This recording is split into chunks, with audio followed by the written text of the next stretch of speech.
महापालिकेच्या निवडणुका काही महानगरपालिकेच्या निवडणुका होणार आहेत। याच पार्श्वभूमीवर नवाब मलिक यांची निरीक्षक म्हणून मुंबई या ठिकाणी नियुक्ती केल्यानंतर आशिष शेलारांनी नाराजी व्यक्त केली आहे आणि जर नवाब मलिक यांच्याकडे जबाबदारी असेल तर आम्ही राष्ट्रवादीमध्ये युती करणार नाही। नवाब मलिक आमचे ज्येष्ठ सहकारी आहे आणि त्यांचा जे काही न्यायिक प्रक्रिया आहे त्यामध्ये अजून कुठेही ते दोषी आहे असा कुठेही सिद्ध झालेला नाही आणि त्यामुळे आम्ही त्यावर अधिक काही कोणी काय बोलले भाष्य करणार नाही।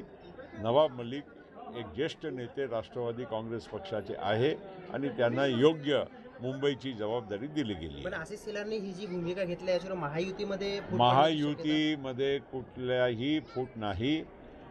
काल देवेंद्र फडणवीस साहेबांचा अजितदादा माझी आमची बैठक काल झाली आणि त्या बैठकीमध्ये असा कुठलाही विषय निघालेला नव्हता।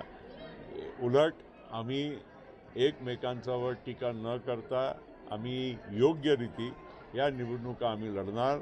जिथे शक्य आहे तिथे आम्ही युतीसुद्धा करणार आणि आमच्या महायुती भक्कम आहे महाराष्ट्र आणि देशामध्ये प्राईम मिनिस्टर नरेंद्र मोदींच्या नेतृत्वाने। Sir Chikhli sir